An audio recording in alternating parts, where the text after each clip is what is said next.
Good morning, kitty cat. Good morning, kitty. How was your vacation? Our vacation was good. Not enough time on the actual beach because we were just doing activities the whole time. But if you guys are going to Myrtle Beach at all, go check out Myrtle Beach Water Sports. They were a good time. I have to ask you about vacationing because we have talked over the years just how different that we vacation. Yeah. And the way that you schedule all of these activities on a vacation sounds like a job.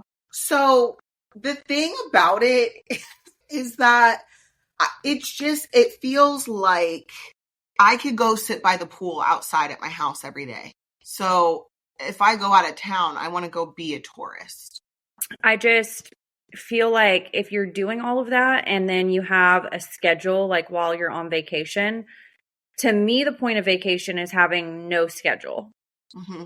And for you, I was like talking to Kristen the other day and she was like, oh, Kail's going to do safari and she's going to do go-karts and she's going, and like this time and that time, no ma'am. It's for the kids. It's not for me. If I go on a couples vacation or a solo vacation, like I'll do a couple things, but I want to chill. I would rather have no schedule-ish. I'm still going to do stuff, but I'm going to go do it on my time, like a walk-in sort of vibe. But with the kids, I will say this though. My kids on this trip they would have been perfectly fine just going to the beach every day and not doing anything else. They really would have been fine with that. So now that I know that, Lux and Creed are good with just the ocean. I do think it's fair to say at their ages, they're kind of like in that weird phase of they need to be like over entertained almost, or they're getting to the place where you can take them to the beach all day and they stay and it's fine. Oh yeah, because they love the water.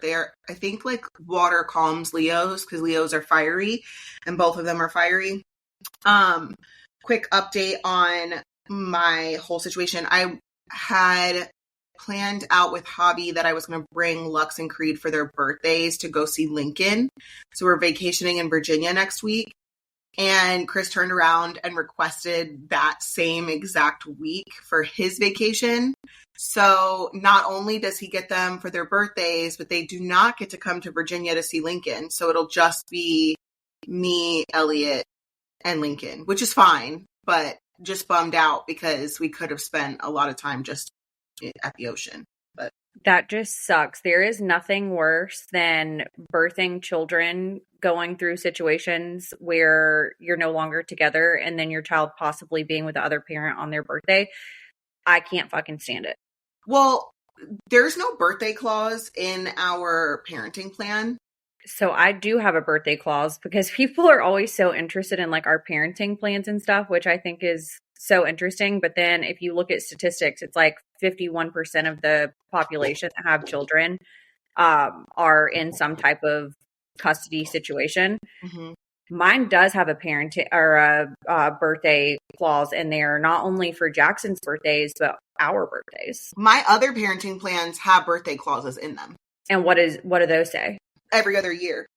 Okay, so ours is if one parent has the child on their birthday, the other parent can exercise the next day from their birthday. So the day after their birthday for, I think, 4 or 6 hours. Let me back up because I was sending all kinds of TikToks in the Coffee Combos group chat and sort of related to custody, but not really. Maybe it is. I don't know. These cops pulled over this woman in Baltimore, which is 2 hours from me. Okay. So and hopefully I'll follow the bouncing ball here because I was going to relate it to child custody because where the fuck was the fathers of these children? Right.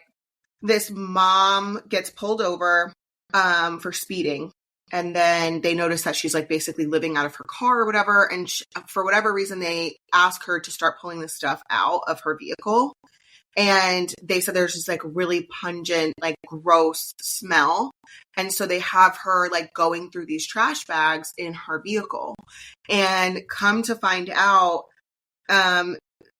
they were the decomposing bodies of her own children, her two children, 7-year-old and 5-year-old. She's 33 years old. And I say all that to say, like, sort of related to custody, but like not, is she had actually been keeping them decomposing for a year. Nobody looked for those kids. Those kids were not reported missing. I don't know if the fathers knew. We don't know anything. But yeah, they were stuffed into suitcases and hidden in a room for over a year. And then when she was living out of her car, she had the suitcases with their bodies in them. You and I have talked a lot about this with true crime. When somebody goes missing or something's happening and then it's like completely unsolved. And it's like, how did it go unsolved for that long? Like, did no one think to report? Like, only one person knows those kids, right? So like in that situation, it's like, where is other family members that would have ever had access to those kids? But I do think that it's true that sometimes people just like completely disassociate themselves from their families, and maybe those dads weren't involved and they didn't know. Yeah, but they must not have been in school either, because nobody from school, 5 and 7, that's like kindergarten and first grade or kindergarten and second grade. And so all of this was caught on the cops' body cam footage. Someone commented and said that they weren't even her children. Wait, what? They weren't even her own children. The poor mother was trying to get them back, but she never showed up. That is absolutely insane. Also, were those kids ever registered in like the public school system? Because maybe they had never been in school. But like, I'm not even shitting you. Like, when we were in South Carolina, we went to this place called Grand Prix, and it's like, Jackson would have liked it. So if you ever go to South Carolina for any reason, so we're by the go-karts outside. Actually, the entire theme of this vacation was, where are the twins? Okay, that was the theme of this vacation. Anyone who recognized us asked me, where are the twins? Or they'd be like, one of the people at Grand Prix when we were going on the go-karts looked at Creed and was like, is this one of the twins? And I was like, the twins are not even 2 yet. No. So I say all that to say, my twins are not even 2 years old, and people are always asking, where are the twins? So it's sad to me, and obviously not everyone's on TV, but this girl is like, she has a 5 and a 7-year-old. That's 5 years and 7 years, and nobody's asking where these kids are. That's crazy to me. I feel like even if I go to the grocery store in my local area and Jackson's not with me, because normally he is always with me, if somebody runs into me, they'll be like, oh, where's Jackson? Yeah. Or like, how is Jackson? Yeah. At the very least. So that's maybe... Like, remember, what do they call those people, like nomads or whatever? Oh, is that what they're called? Like, maybe she lived the life of a nomad. Like, she just didn't keep her. I don't know, but it's like the people here in Smyrna that they killed the little girl and they buried her at the softball field. But it was figured out because the stepdad's parents kept asking, "Where is the little girl? Where is the little girl? Where is the little girl?" So sure, like, you can only get away with that for so long, but. Moving on. We don't have to talk about this anymore. I just wanted to briefly touch on that because I will be curious to know if anyone listening has more details on this. Were they her kids? Were they not her kids? What the fuck is going on? Let me know. Before we do move on, I think that probably more than what we know, there are a lot of children that are out there that have mothers that had them and dads were never on birth certificates, or maybe never in the children's lives. I think that that's probably way more common than we know. I mean, I would definitely think, my guess would be that if you don't add the other parent on the birth certificate, or don't tell them, or whatever the case may be, definitely will allow the child to fall through the cracks in more than just a way of like child support or child custody, right? Because if somebody doesn't know about their own kid, or they're not told, or they're not on the birth certificate, they essentially have no legal rights. And unless someone has money to do the filings, the chances of you getting your fees waived are slim to none, which I think is actually sad in some cases. It's so sad. It's so sad. Well, my text for the week was from this morning. Will sends this photo to mine and Jackson's group chat. I thought I would look like with frosted tips in the early. Mm-hmm. Okay. And he said, JT loading. This was the picture that Jackson sent us last night. Look how long his hair is, where he's been growing it out. Because he's getting a perm. End of an era is what he put. Oh, wait. He's getting a perm today. Oh my gosh. Today. This afternoon. He's getting the perm. He's doing it. Yeah. He has sent David his list of what he wants from Chick-fil-A, since it's going to be like a 2-hour appointment. And he said he's documenting the whole thing.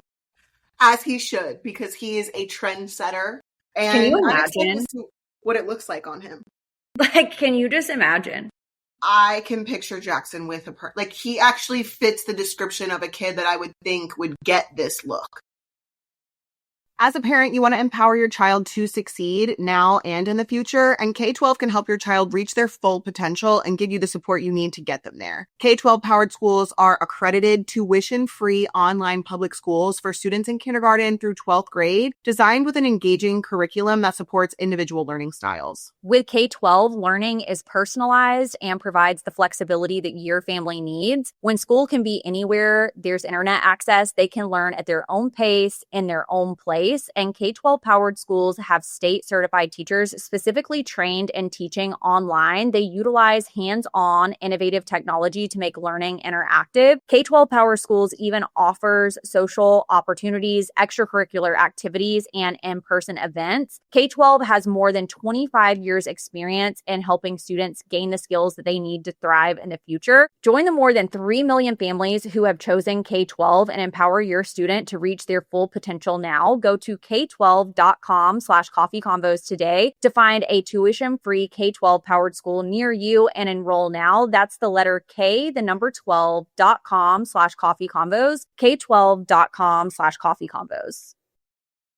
As summer winds down, get back into a routine that you love with Wayfair. From bedding and linens to storage solutions for every room in the house, Wayfair is your one-stop shop. Refresh your workspace with desks, bookcases, and office chairs for way less, or make weeknight dinners a thing again with a quality cookware that makes mealtime a breeze. Y'all, Wayfair has a little bit of everything. We're talking bedding and bath basics, kids' room stuff, home decor, storage for every space, kitchen essentials, work from home, and study setups, living room refreshes. I pretty much ordered from every category that Wayfair has, and I cannot wait. My next Wayfair purchase is going to be an outdoor seating area. Kail, what has been the most recent thing that you've ordered? I just actually redid the boys' rooms, and Valley got her own room. So we swapped out everything upstairs on our second floor with tons of pieces from Wayfair. There's something for every style, every home, no matter your space or budget. Wayfair makes it easy to tackle your home goals with endless inspiration for every space and budget. Free and easy delivery, even on the big stuff. So no more huge delivery fees for furniture. You can get the big stuff like sofas, dining tables, beds, desks, and more shipped free. And you're going to find all your must-haves from furniture and decor to appliances and cookware all in one convenient place. So this is your sign to get organized, refreshed, and back in routine for way less. Head to wayfair.com right now to shop all the things home. That's WAYFAIR.com. Wayfair, every style, every home.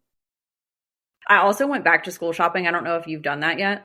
I went through Lux and Creed's closet and decided they are not getting back to school clothes because we found clothes from last year with tags on it. Mm-hmm. The only thing that we got for them was backpacks and shoes.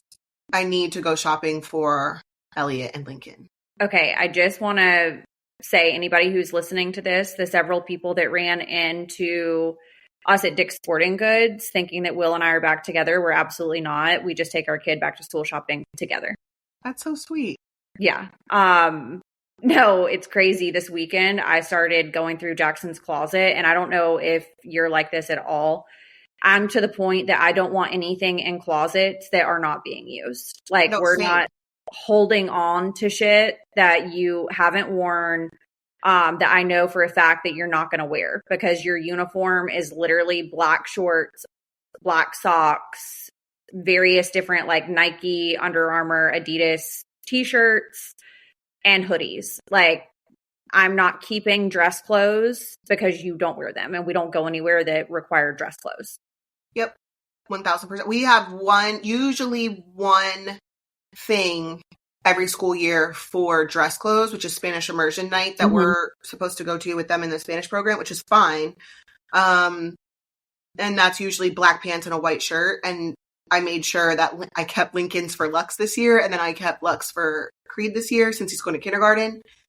No, I did the same. And actually, Chris's mom texted me and asked me, she was like, hey, like next time you go through the boys' closets, can you send whatever doesn't fit them to me? And I was like, yeah, actually I can. So that's what I did when I was going through their closet. But I was just dumbfounded because it's like kids grow over fucking night. And I'm thinking to myself, going through all their shit, Lux has 3 pairs of pajama pants, if that, left because nothing fit him. And we are a pajama set type of family. Like we just like our sets. Yep. And so everything went to Creed for pajama wise. And Lux was left with nothing, but then they both have like day clothes that have tags on them and everything else. And I'm like, how does this happen? Like just random shit that they need more of. And then I don't know, whatever. No, it's when I was going through the closet over the weekend, I started pulling out stuff that had never been worn. Like it didn't have tags on it because I'm a big like wash before you wear. Oh, Are you? Okay. It depends. Okay, but anytime that I go and put something in a closet, like let's say I do an Amazon haul of like sets or whatever. Immediately when they get here, I take them out of the packaging, take the tags off of them, and put them in the laundry. But hear me out. Hear me out. I'm a big Poshmark girly, so I'm going to put things on Poshmark. Mm-hmm. I'm going to get more money if I have new with tags. So I leave it with the tags on until I decide to try it on and actually wear it. And if I try it on and it doesn't fit, that shit's going right on Poshmark with the tags. Okay, I mean, I think that's fair, but back to the kids' clothes with tags on them in the closet, there was literally probably 50 shirts that were in his closet that he did not touch. You can also sell those on Poshmark. Let's talk about saving some coin for a minute, because you know what I did for Creed's birthday, which is on Wednesday. So when this episode airs, Creed's birthday will have been yesterday. His birthday list was entirely clothes. Okay. Which is fine. My happy ass went right on Poshmark. Creed asked for clothes for his birthday? Yes. I'm so impressed. Creed will surprise you. He's mean, but he's funny and he's smart. Like he's definitely going places in life. Not sure where, but he's going places. So he specifically asked for Pikachu pajamas.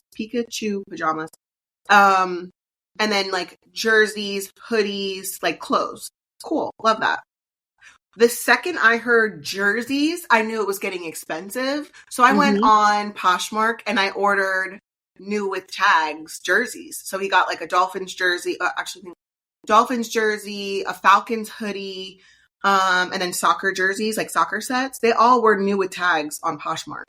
Listen, you're out here just like saving, doing the most. I will tell you, I have purchased jerseys for Jackson like off eBay and stuff. I mean, basically brand new jerseys, and they're a fraction of the cost. Yeah. Jackson has a huge jersey collection. I would be so interested to find out how many jerseys that we have collectively, like with our kids. Okay. Can I get first dibs when he grows out of those for my children? Yes. Because those hand-me-downs from Jackson's jerseys could literally work for the next 3 generations of my children. Like, absolutely. I will take a picture of like his jersey collection. They're all basketball jerseys mostly. That's perfect. No, that's he has a couple like, I don't know if y'all are baseball fans or not, but he's an Atlanta Braves fan. So he has a couple of different colorways of the Atlanta Braves jerseys with the same players on the back. But it's just honestly, just do a bundle deal. I'll Venmo you, and those jerseys would last. It would go like probably Lux, then Creed, then Rio.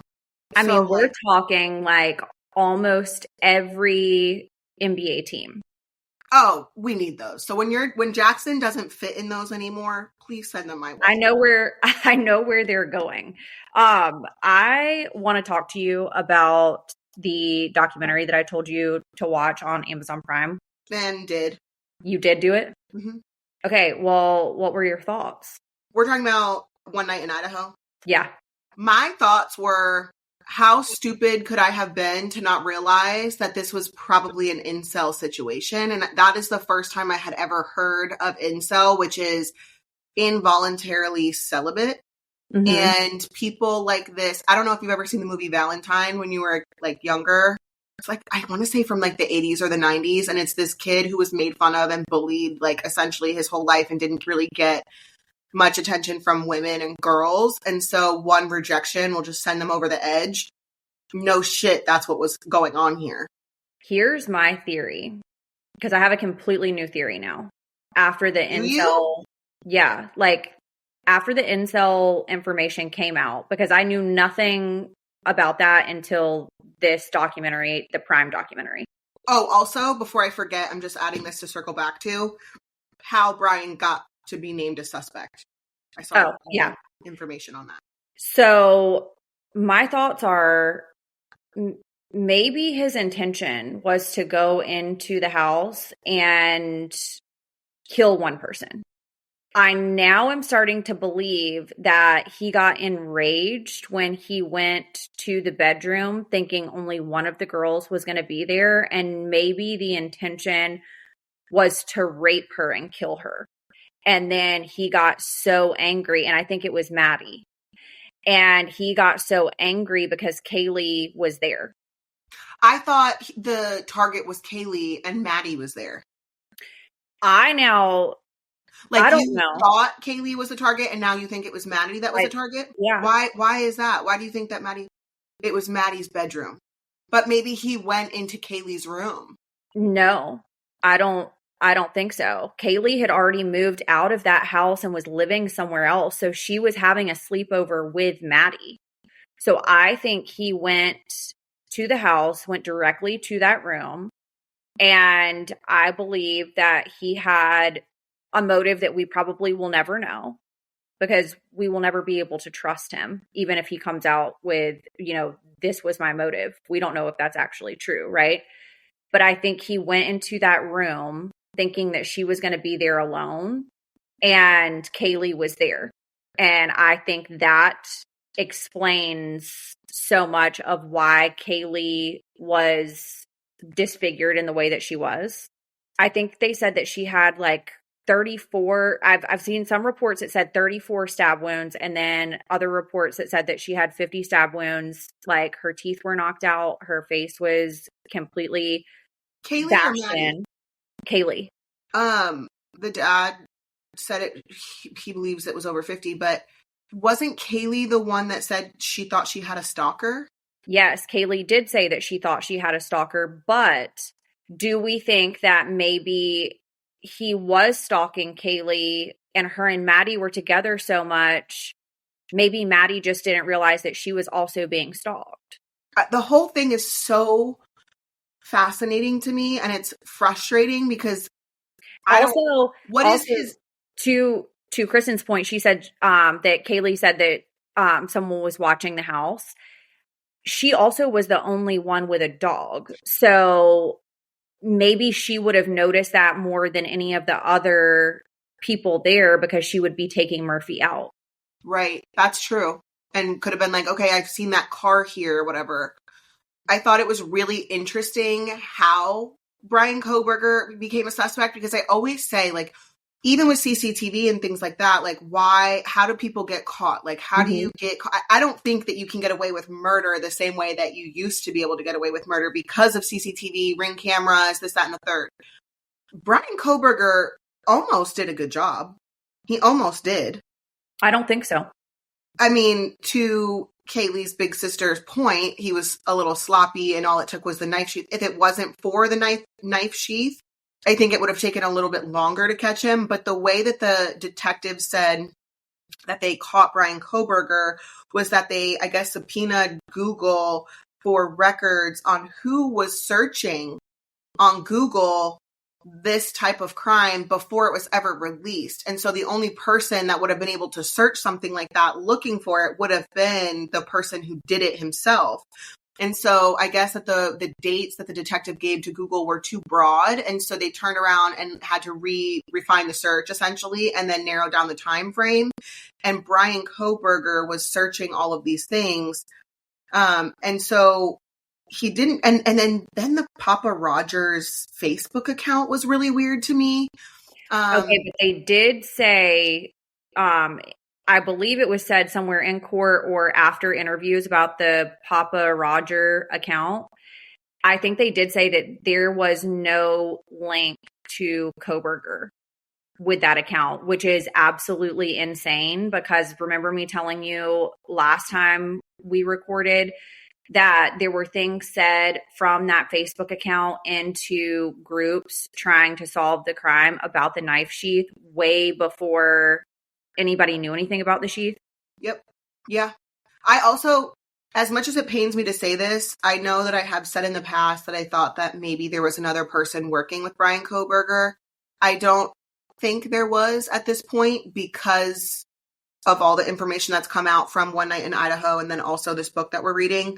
I don't think that he worked with anyone else, but I do still, like, I cannot believe he killed that amount of people, stabbing them, which is like, you're not exhausted. Like, you're not so fucking tired after the first one or two. Like, what the fuck? He was superhuman in those moments. It pains me to say that I think he worked alone, because at this point, somebody would have come forward. I really think that he went into that house and went to Maddie's bedroom and was surprised that Kaylee was there. And I believe in that moment, he got enraged. And I think the rage is what caused him to carry out in the way that he did. I would just love to know, and I'm sure everyone would love to know, was your intent to go in there and kill the 4 people that got killed? Or was your intent to go in there and do whatever you were going to do to Maddie and then kill her? Like, what was the actual target and what was your intent? And I don't think that we will ever know. We'll never know. We'll also never know if he was casing out the place for months and months and planning this and doing all of the planning. He knew there was 2 other roommates. Why did you leave those 2 roommates alive when you already killed everybody else? Join the fun on DraftKings Casino, ranked the #1 online casino experience. They've got everything you've been searching for. Thousands of exciting games, huge jackpots, exclusive offers, and more. New players get a 10-day welcome offer, 500 spins on Huff and More Puff when you play, just $5 to start. Download the DraftKings Casino app, sign up with code COFFEE, and spin your favorite slots. The crown is yours. Gambling problem? Call 1-800-GAMBLER. In Connecticut, help is available for problem gambling. Call 888-789-7777 or visit ccpg.org. Please play responsibly. 21 and over. Physically present in Connecticut, Michigan, New Jersey, Pennsylvania, West Virginia only. Void in Ontario. Eligibility restrictions apply. New customers only. Non-withdrawable casino spins issued as 50 spins per day for 10 days. Valid for featured game only and expire each day after 24 hours. See terms at casino.draftkings.com/promos. Ends 8/24/25 at 11:59 p.m. Eastern Time. Number 1 based on Eilers and Krajek 2H24 product analysis.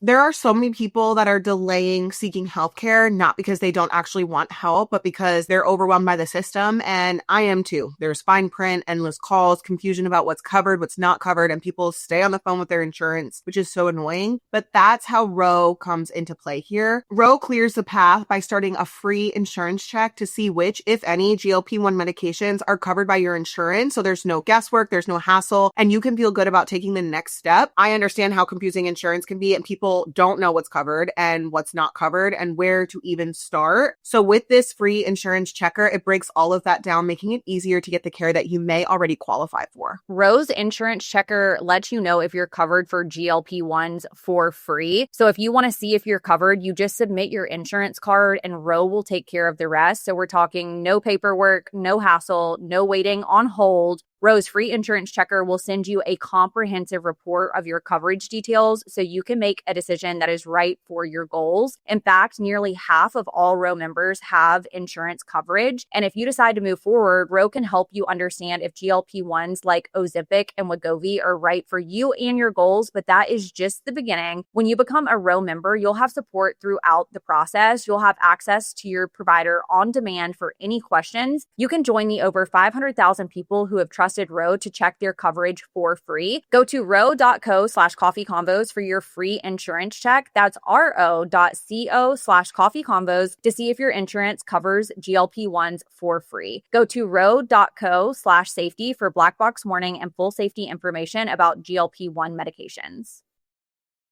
Also, why did you go back to the scene of the crime 5 hours later? Like, I don't understand why did you go back to the scene of the crime 5 hours later? Because you realized the knife sheath was gone, or because you were trying to see like what was what? I think that maybe he did, by that amount of time, he probably did realize that the knife sheath was gone. But also, I can't remember where I heard it, if it was because I've been following this coverage for like days at this point. But somewhere it was said that the investigation was kind of like very hush-hush. Why? And so there was nothing, the only people that were really aware were law enforcement by the time they got dispatched out, and then the people that were in the home. And so somebody that has issues like Kohberger's of the world, I would imagine he probably started growing like this anxiety of, okay, there's been nothing reported and I went and did this last night. I want to go back and see if anything's going on or if anybody knows yet. Yeah, Kristen just said they say perpetrators like this usually revisit the scene of their crime. He truly probably got off on it, and then his phone never pinged there ever again. So it was pinging near their house for a while before the crime. But he had turned the phone off and then stupidly turned it back on. And so that's how they were able to like trace his route and stuff like that. But I also am curious because he took a selfie the morning of after he committed those crimes. And then they were trying to figure out, was the selfie before or after he talked to his parents on the phone around 6 a.m? What was he calling his parents about? Were his parents aware that he was unhinged? Were his parents aware that he was socially? Because I think so many times parents are in denial about who their kids are. Mm-hmm. And I feel bad for them that they raised this type of person because it's truly not their fault. But like, also, what was that conversation? Was it a conversation like Brian Laundrie's parents, where Brian Laundrie's parents knew what the fuck was going on? Or was he just so unhinged? Because also Kaylee's big sister talked about Bryan Kohberger being tweaked out on heroin. So when did the heroin addiction come in? Why? How? I think that was all the way back from high school, because early reports reported that he had drug issues from back in high school when he lived in Pennsylvania. Also, Albrightsville, where his parents are from, we drive through Albrightsville to go to the lake house every year. It's insane. I also did not know that he was a twin. What? To a girl? Yeah. The sister that was in court. That's his twin? I read somewhere that said that that was his twin sister. And people have been doing like deep dives on this on TikTok, like all the true crimers, and looking at the eyes. And his sister has the exact same eyes as he has. And they were like, hopefully this is not like a genetic thing and she gets any ideas, which I think that's a little bit far-fetched. Yeah. But like, if you look at them and her pictures from court, they look, I mean, it's like copy paste boy girl. I wonder why one sister was there, was the other one not there? I'm wondering if the sister that was there, if she was the one that was suspicious, or if both of the sisters were suspicious, or if the one that did not show up, the one that checked his vehicle when he got to Pennsylvania. Oh, Kristen goes, okay, not a twin. I saw that all over TikTok and I was like, maybe they meant saying, like, they look alike. They look alike. That's like Rio and Valley look like twins. Like, yeah. When I click on Valley's people folder in my phone, pictures of Rio show up in her album. That's so crazy. It's so weird because I'm like, they're literally not twins, but they look like twins. I just am so like, what about this case? Like, this case will haunt me the same way JonBenet Ramsey and Lacey Peterson. Like, we know who did it, obviously, or we have like an idea of who did it. And what's crazy is that everything that Kaylee's big sister said is true. Like, he was sloppy. He is painfully average. Like, but I just wonder, and this is the empathetic side of Kail. if one girl had been nice to Kohberger in high school, college, 2 girls had been nice to him, would that have changed the trajectory of his actions, his life? Or would he have become obsessed with the 1 or 2 girls that were nice to him and he would have killed them anyway? Do you know what I'm saying? I think if I had to guess, he was always painfully weird. And I believe that he was so invested in like this incel thing and became so obsessed with that other killer that he kind of followed, that it became an obsession. No, but that's what I'm saying. So like if 1 or 2 people, a handful of people throughout his life were actually paid real attention to him and like were nice to him, would that have changed his mind? Would that have changed the way that he thought? Like, would that have changed anything? Because the girl that went on the Tinder date with him said that he was asking her about like murders and stuff. And like, we have wild ass conversations here on this podcast. So, I mean, in private, I'll ask, oh, let's see. Call me crazy, but I will literally be dead weight and ask my boyfriend, every single boyfriend I've ever had, hey, lift me, see if you can lift his dead body. You know what I mean? Like, I literally will be able to just lay on the ground. So, like, we do weird shit and people have weird conversations. So, like, to me, it didn't sound absolutely crazy that he's like, what do you think is the most painful way to die? You know what I'm saying? But the crazy shit is the girl came out that he was communicating with on Tinder and has said, I guess they were talking about like scary movies or something. And he had, and I'm assuming that this is through like the chat on Tinder. I don't know how that kind of stuff works, but he was talking with her and asked her about scary movies and what would be the worst way to die. And he referenced the K-bar knife to her and she got freaked out and stopped communicating with him. So like, would that have been the victim if they continued communicating? No, that's what I'm saying. Like, would it have made a difference if someone actually like fell in love with him or like was really kind to him or he had like a real friend to confide in? Because it doesn't sound like, from everything that's come out, we have not heard from anyone that was Bryan Kohberger's friend, Bryan Kohberger's best friend, Bryan Kohberger's, you know what I mean? Like, it's random classmates that went to school with him, but nobody was really his friend. I also think that it's really weird. So from that documentary that we watched, it said that the way that Bryan packed his car and left with his dad was almost like he had zero intentions to come back to that apartment. At his school? Yeah, like at his school. When he left with his dad to go home for, I guess, like holiday break, it said that he basically cleared out the apartment as if he had no intentions of ever going back. Had he graduated? No. Like he still had a job and like everything, to my knowledge. And I just think that something about that is so weird. Like, did he start getting cold feet as if he knew he was going to get caught at any point? Like, maybe he was just covering all his bases, like in case he got caught. Yeah. But wouldn't that be a red flag? I mean, I'm just thinking back to, that age of life. If I called my parents and were like, hey, can you come and, take this trip with me to drive back home? And one of my parents showed up and I had all my fucking shit in the car, they would start questioning me then. Like, why are you bringing all this stuff home? Yeah. Right? Yeah. I mean, I don't know what it would be like to live in an apartment, but maybe he was just saying, like, because you have to think about the timing too. Usually, I'm trying to remember, isn't like Thanksgiving break and then do you come back for finals after Thanksgiving break, or are you done until January? I don't remember when I was in college. Or is Christmas? I want to say we took finals before Thanksgiving break, and then no, we took finals. So you had Thanksgiving break, and I think that was like finals. Over a week, and then you had your finals, and then you were out from like the end of November or the first week of December all the way through January. Yes, I vaguely remember that, like the first week of December coming back for finals, and then you're on break until like January or whatever. So it is possible that he told his parents like that's all, like just coming home for break. I would just love to know not from him, but from his family. I would love for them to speak and also get inside of the sisters' brains. Both sisters? Yeah.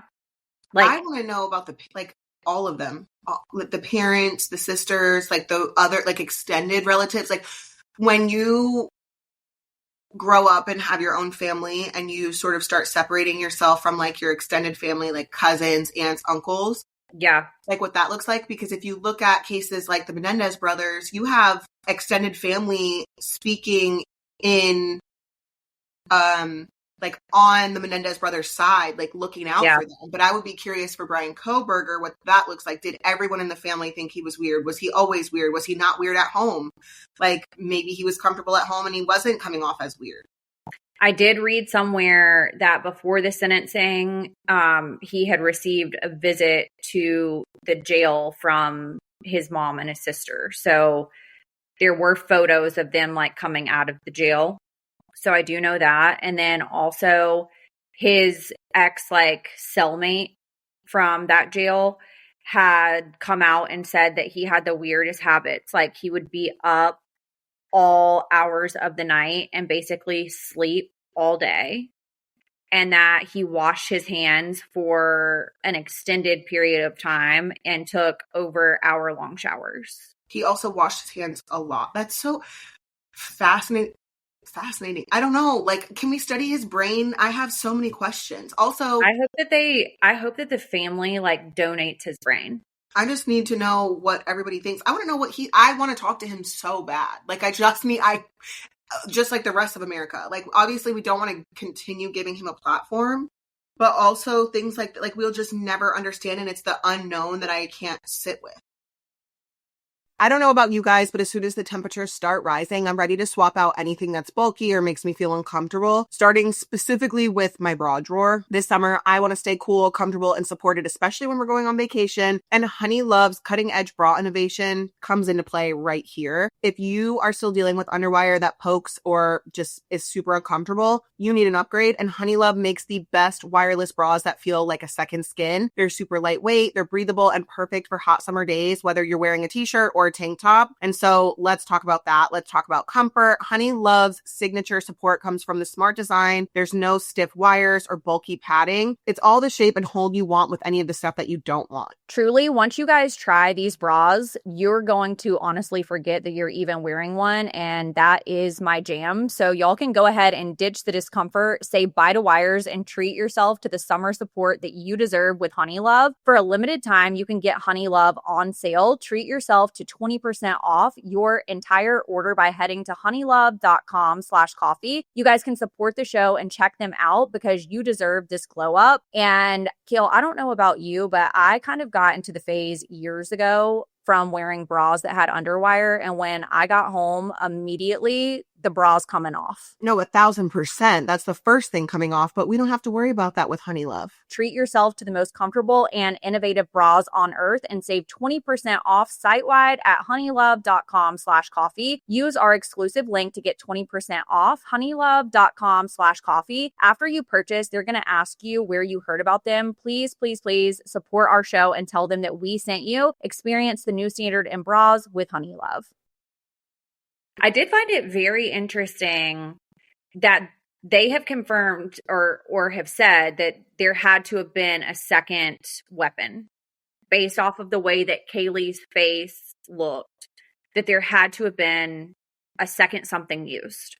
And they could never find what that was. The amount of trauma to her face from what has been described. Maddie or Kaylee? Kaylee's face. It said that all of her teeth were knocked out and stuff. I do understand that people that are have an adrenaline rush or enraged, I do think that they can have more force in moments like that than a lot of people would think. I've seen Jackson, be mad as a little kid, and when they get enraged, you're like, where the fuck did that come from? So, think about a grown adult, right? I don't believe that he would have had enough strength. I mean, look at him, to do what was done to her face without another weapon being used. I still just can't understand how you stab 4 people that many times. I think they call it overkill. Basically, it's usually seen in crimes of passion or enraged. Yeah, no, for sure. I never doubted that. But I mean, even still, 4 people. And he did all that to Maddie and Kaylee after Xana fought for her life. Like, it wasn't an easy just stabbing her to death while she's in her bed. Like, she fought for her life. No, it was before? What do you mean? I thought Xana and Ethan were the first people killed. No, Kaylee and Maddie were the first people. Like, he went directly to Maddie's room and Kaylee was there. Everything that I've seen was that Xana was killed first. No. So it was Maddie and Kaylee, and then they believe that somewhere he encountered Xana, whether it was they know that there was something in the hallway due to blood and things like that, led back to her room, fought for her life in her room. Ethan was also killed in the room. They said that he was asleep, and they believe that the only reason that Dylan was left alive was because he literally was completely spent. It's proven that he sat down in Xana's room, they think, out of exhaustion because he just killed 4 people. So they think he just genuinely didn't have it in him to kill anybody else. But see, this, like, you had time to sit down. I thought all of this happened in under 20 minutes. That's what we can't wrap our brain around. So what the fuck do you mean that he committed 4 murders with one fighting for her fucking life in under 20 minutes and he still sat down? The timeline isn't adding up for me. So I think that Xana fought so hard because what had come out was that she had the most offensive wounds, indicating that she was literally fighting for her life. I personally believe she had ordered that DoorDash around like 4 or something. And I think that she was probably still up, possibly scrolling on her phone, like just had food, and she heard the commotion going on upstairs. Personally, I think that she probably went to see what the noise was and encountered him somewhere between her room and their room. And I think she put up the biggest fight for her life. And that is what caused the extreme exhaustion on his part to where he had to sit down in her room to collect himself to be able to get out of the house.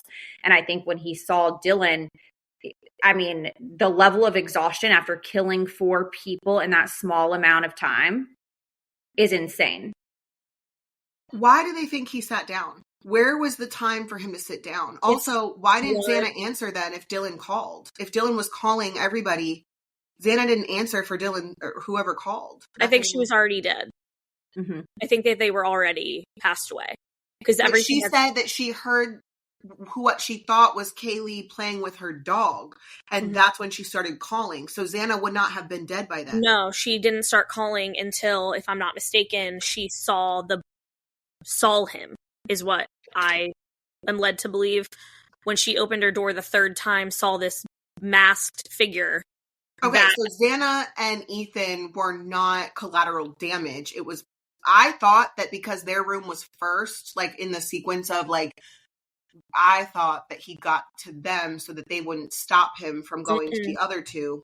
Nope, he came through the sliding glass door and went right upstairs to Maddie's room. Which indicates was killed first? Yeah, that indicates to me that she was the actual target. And I do kind of believe that they were somewhat collateral damage. I think he went there to do what he did to one person. And then I think he was shocked that Kaylee was in the room. So then he did it to her. And then I think he knew he was going to get caught because he heard Xana. But if he was stalking Kaylee and not Maddie, he would have known that Kaylee had moved out and that she was going to stay in Maddie's room. So it's possible that she still was the target. Kristen, who do you think was the target? I personally think that it was Maddie, just for the sole fact of, I think he was just watching the house. I mean, that's in some of these documents that have been released, over 300 pages that are currently out. They're like 4 weeks prior to the murder. It was said that Kaylee, when she would go outside to let Murphy out, he was going into the tree line and going in, and they were hearing noises in the woods. She physically saw someone watching the house, standing there watching the home. So I think that it could have been either one of them, truly. it truly could have been either one of them. I think it was just females in general. I that's truly what I think. And then I think that my theory is that because in the crime scene photos that did come out, you can see Xana's DoorDash bag, or what's assumed to be her DoorDash bag, in the kitchen. I was wondering if she went to go put her bag in the kitchen, came out, and like they unfortunately met. Like he was coming down the steps, she was coming out of the kitchen. I did read something about that. Well, where was she killed? Because I thought she was killed in her room. Well, there was some type of something going on in the hallway that they said. I don't really have all the information for there, but there was definitely, her blood was in the hallway. So then it seems to me like she ran back to her room. He chased her. Then the struggle ensued in her room, killed her, then killed Ethan. Then I think the sitting down is because there's blood in a print on a chair, from what I'm recalling, is how they knew that he sat. Because they said the crime scene was like horrifically bloody. So there's blood everywhere. I mean, yeah, the crime scene of 4 stabbings would definitely. But then there was no blood on Kohberger's clothes or in his car. They never found his clothes or the murder weapon or the possible second weapon that was used. And there was no blood in Kohberger's car. If I'm not mistaken, he cleaned it. He cleaned it. I thought blood shows up. Like, no, not if you clean it correctly. And see, he would have had all of that more than a month information to know how to do it from the way that he studied. And also, you've got to consider if he is like such an OCD type person, but also a killer and also studied that stuff, I could see where he could properly clean the vehicle. And who's to say that he did not have like, okay, he gets in the car after he does this, he drives away. What if he would have put like plastic wrapping or something on the seats and maybe the steering wheel? For that reason. But also first of all, his idea, I think, was he would have almost got away with it, but he didn't think about getting caught stalking the house weeks and months leading up to it. He didn't think about like those things that he thought he was smarter than everybody else, but he like really missed the mark there because surely people were going to notice that you were stalking the house and like casing the joint out. But maybe think about this. Maybe was it the mentality of I am so smart as a person that I'm essentially hiding in plain sight. Yeah. Yeah. Like, I think because he had been pulled over before, like if you watch that footage of where he had been pulled over prior to any of this happening, it almost like gives just I'm smarter than everybody. Wasn't he wearing gloves or something at his own house, like his parents' house? I wonder what and putting stuff into a Ziploc bag. But like, I wonder, were his parents not thrown off by this because they knew how he was and he was like very OCD, or did they not, or did they think anything of it? Were they not home? Like what, I need to know what they thought of that, because surely that if I saw my, we'll use Elliot as an example, with rubber gloves on, I'd probably question him a little bit, but he has OCD and he is very meticulous and very like, I don't want to say strategic, but like he doesn't like textures. He doesn't like dirty things. He doesn't like things on his hands. So like, I would be like, what are you doing? And he'd probably tell me, but like, I wouldn't think it was so out of his character. Does that make sense? Yeah. And I mean, my child is literally the farthest thing from OCD. So I think it would be fair for me to say if I came home and my son was wearing fucking gloves, I would be like, what the fuck are you doing? Yeah. Yeah. But for you, you have experienced somebody with OCD, maybe his parents were just like so conditioned because that he was that way that they didn't think anything of it. Like Elijah wears rubber gloves multiple days out of the week. Doing what? Just everything. Yard work, working on the cars, just working on everything. Like he keeps rubber gloves in the house.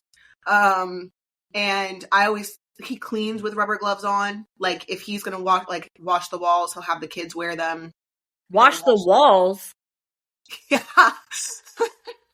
Like if there's handprints on them, and they have to wash the walls. So he wears rubber gloves doing all of this stuff. Yes. I'm calling him. Call him and say, why do you wear rubber gloves? Because it's not so far-fetched. Like, it's far-fetched when I think about, like, obviously someone being accused of murder. Like, okay, why the fuck are you wearing gloves? But, like, when I really boil it down, Elijah and Elliot are both rubber glove wearers. Kristen said, actually, my mother is a rubber glove wearer for all cleaning shit. But I'm not talking about the rubber gloves that go to your elbows that are, like... You're talking about, like... latex. Latex gloves. I'm talking about latex gloves. That is what Elijah wears. No, I'm going to need to call him when we get done recording because I need to know why the fuck any person would do that. Yeah. And are we dealing with more Kohbergers? Well, no, I'm just kidding. You know? While we're on the subject, hold on. While we're on the subject of this, I just want to briefly mention the foundations that are in memory of the Idaho 4, the Ethan Smile Foundation, and then Made with Kindness Foundation. And we will make sure that we post links so that you guys can read up on those foundations.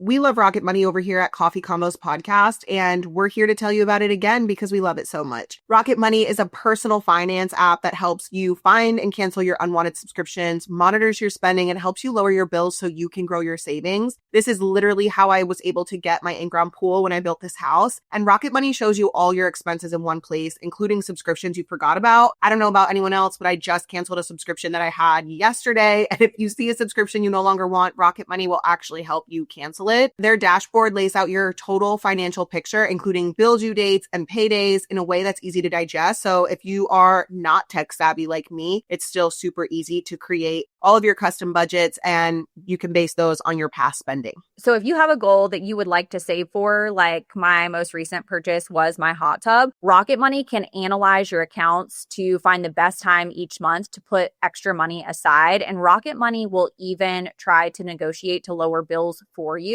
The app automatically scans your bills to find opportunities to save and then goes to work to get you better deals, which I love. And they'll even talk to customer service so that you don't have to. You can also get alerts if your bills increase in price, if there's unusual activity in your account, or if you're close to going over budget, and even when you're doing a good job. Rocket Money's 5 million members have saved a total of $500 million in canceled subscriptions, with members saving up to $740 a year when they use all of the app's premium features, which I think is a huge savings over the year. You guys can cancel your unwanted subscriptions and reach your financial goals faster with Rocket Money. Go to rocketmoney.com/coffeecombos today. That's rocketmoney.com/coffeecombos, rocketmoney.com/coffeecombos.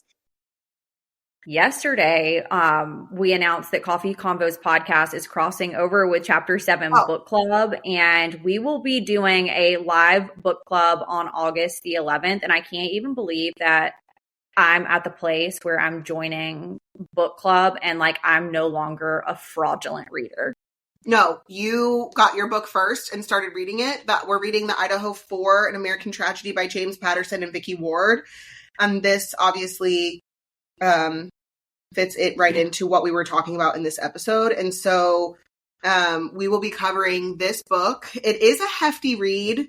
So I'll just preface this by that. It's about 430 pages, and you might be able to listen to it on audio if you're not a physical copy person. You might be able to listen to this on audio. I'm not entirely sure.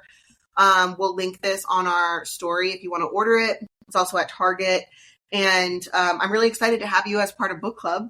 I am actually really excited. I know we've been trying to do this for quite some time. Yeah. So for anybody who wants to join Chapter 7 with us both being on it, it will be August 11th at 7 p.m. Eastern time. And we're going to be discussing this book in its entirety. I don't know how much you've read so far, Kail, but I think I'm roughly around chapter 30. Oh, good. Okay. I haven't started it, actually. You're like, it brings such real life to the situation in the same way that I felt like the documentary on Prime did with the parents being on there and the siblings. You just really get a good look at what these kids' lives were like prior to what happened to them. And I think so far it's been a great read. And to be perfectly honest, I can't put it down. I've been reading it every single time I can get a chance. Yeah. I am looking forward to starting it, and we'll see you guys on the live on August 11th. Like you guys said, you guys can join patreon.com/Kail Lowry. There's a Telegram group chat for it. And there is also, we have an Instagram Chapter 7 book club. So we'll be posting on there. And we hope that you guys want to read along. And then we will also post the links to the foundations of the Idaho 4 to our social media stories. And I'll make sure that it goes on Chapter 7 as well. Perfect. We do have a new little segment called Petty Court. Listener submission edition. This person says, I'm writing in my own wild ass story about an ex-best friend. My brother's girlfriend, baby mama, and I used to be super close to the point that even when they split up, I would still invite her over for dinner with my boyfriend. And I even introduced her to all of my friends since she was new to the area and I wanted her to feel included. The weird part was that she basically started hanging out with them without me and would purposefully make plans with my friends when I was unavailable. I thought it was annoying, but I moved on and didn't think too much of it. Fast forward to the next summer, and I broke up with my boyfriend, spent the summer being a little wild and dating several guys. Tell me why this girl started dating the same guys right after me. I thought at first it was just a coincidence because it's a smaller town and a lot of them were mutual friends, but it was 4 different guys in the same order. I also found out that she had sent my ex-boyfriend nude videos of herself just a week after we broke up. And then she then started talking to my new boyfriend and added him on Facebook, but I just asked him to delete her, and I've cut all ties with her unless it involves my niece and brother. I have no idea why she was so insistent on trying to live my life, but it was so shady and still fucks with my head. No, that's the type of shit that you're like, why? How can you not look at this and be like, no, this is fucking weird?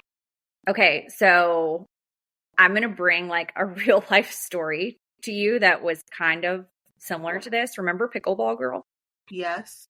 Okay, so not only did Pickleball Girl try to hook up with one of my ex-boyfriends, she also did it with my ex-husband.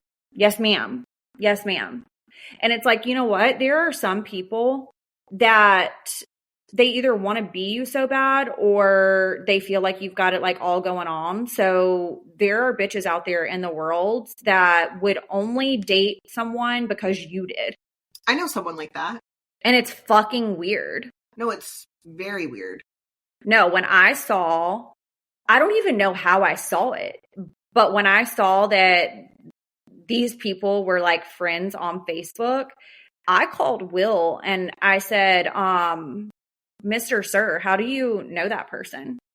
And he said, oh, I don't know. She just like added me on Facebook. See, people are trifling. I'm not adding anyone I don't know on my personal Facebook. Like Facebook, my personal Facebook feels like a mostly safe space. So I am not having people on there, 1, that I'm not interacting with, but 2, that I don't know. What do you need to know about my personal stuff for? Oh, and I told him, he and I had like a 2-hour phone conversation about this because he was like, I need all the tea about like what's happened. And so don't let men fool you. They love the tea. They just don't want to admit that they love the tea. They do. And so I was telling him about like all of the things that had transpired, and I was like, follow the bouncing ball. This is like how it happened and whatever. And he was like, dude, that's fucking weird. He was like, I ain't talking to that girl. That's so strange. Why are people so weird? I don't know, but I'm not even kidding. Like, I feel like that's also more common than what people would realize too. Your personal Facebook is as safe as the house in Idaho. Okay. You know what? I wasn't going to call you out and be like, I know for a fact there have been things posted on your personal Facebook that have gotten out that you've posted nowhere else. So the fact that you feel like that is a safe space, I was just going to let you think it. I think I've removed, I'm going to post something on my personal Facebook that I'm not going to post anywhere else. And it's going to be a lie. And I'm going to post it and see if it gets out. But mostly people think that they're spreading tea from my personal Facebook and they're not. So I don't know. We'll see. I think I removed everybody that could have been the rat. I think you need to pull the 2 truths and a lie. True. That's a good one. You know? Yes. And then see what gets out and what doesn't. Yes. Or it could possibly be all of it gets out. True. And then make sure that when you do this, be smart about it and post it on your Facebook story, because then you can see who viewed it. So smart. Okay. It's coming right up. Go ahead, girl. And on that note, we have foul play. Honestly, I'll shit a brick if you read this and repeat this story because I never have told anyone, but here it is. The summer I graduated high school, I was really into this guy. We had actually been really good friends for a long time throughout school. I never saw him as much more than a friend until our senior year. Things started to heat up, but we kept finding ourselves in trouble together. Needless to say, his mom didn't care for me much. Why is that needless to say? I want to know. Why doesn't his mom like you? Why is that needless to say? Needless to say, his mom didn't care for me much, and my parents were completely oblivious and had way too much trust in me. One day, we decided to hang out while his mom was at work, and we went to his house. He takes me to his mom's bedroom. Now, extremely weird that I think about it, but we were 17 and 18, so it's not too surprising. We start to make out and get things going. Then later, we hear the front door open. It was his mom. I was not supposed to be there, so he tells me to hurry and get in the closet like a scene out of a movie. First of all, the mom's closet is not a good idea. I'm half dressed, hiding in his mom's closet while she's scrambling around her bedroom looking for God knows what and asking him 100 questions. As soon as she walked out of the room into the front of the house, still questioning him, I slipped out the back door and ran as fast as I could out of there. Fast forward a few years later, I see his mom at a mutual friend's baby shower, and she tells me she knew that I was there the entire time. She put 2 and 2 together after she saw my truck parked 2 streets over. She laughed about it, but I was mortified even almost 8 years later. I'm so glad she didn't rip me out of the closet by my hair on my head that day. I'm now a mom of 3 and pray these kids don't put me through hell as payback. Your show gets me through my week. Thank you, ladies, for always keeping me sane. Ma'am, hiding in a closet because you were fucking. They were just making out. Sure, hun. First of all, why is it that boys, like teenage boys, take girls to the parents' bedroom? Like that's not a unique experience right there. I've heard that so many times, and I'm like thinking back to like my first encounter. That happened to you? Yes. You fucked in somebody's parents' bedroom? We didn't fuck. But if it would have went further, we would have. And I was just like, why are we in a parent's room? Kristen said, if I ever got taken to a parent's bedroom, I will gag. Like what? Why does that happen? Absolutely. But like, just how demeaning is it to be doing something like that? And then being made to hide in a closet. Remember that time that I got cheated on by that person that I was dating, and like I went full FBI, CIA, and like confronted them? Mm-hmm. Please tell me why like that man told her to hide in his closet. What? And she was like, yes. So when I did she do it? No. So she ran down the stairs butt ass naked and answered the door with her little Yorkie dog. And I was the person that was at the door. So she's butt ass naked. And later I find out from her that she told him when they started hearing the doorbell ring for her to hide in his closet. And it's like the way if I dropped my panties for a man and his doorbell rang and he told me to hide in the closet, I would have done the same shit she did. Hell yeah. I would have been like, what the fuck am I hiding in the closet for? I'm not even getting dressed to go see what the fuck is going on. Exactly. But is that not fucking crazy? No, and you're grown. Like, too grown to be hiding people in the fucking closet. I mean, this person was so grown that they had like a big fucking job, had big fucking bills, and not a big dick. No. Kail is calling the police immediately. I'm cackling. No, literally, because I'm like, we're too old for this, so now you're going to get arrested while you're naked. Okay. Not arrested while naked. Like, I cannot. I'm traumatized from still seeing that. Like, to this day, it will always live in my fucking mind. No, truly. How could you move on from that? You can't. Like, that's always going to pop up rent-free. And it's also like, if I'm coming in to investigate the house, like in my situation, Do you think I'm not looking in your fucking closet? Like, where do you think I'm looking? Grown people, like grown in your 30s, adults hiding in closets is like, you need to be committed. For sure. You guys, Coffee Convos Podcast is up for nomination in the Society and Culture category for the People's Choice Podcast Awards. Today is the last day to vote in the nomination round. To vote, you guys can click the link in the description of this episode, or y'all can visit our Instagram, Facebook, or official Facebook group. We really appreciate you.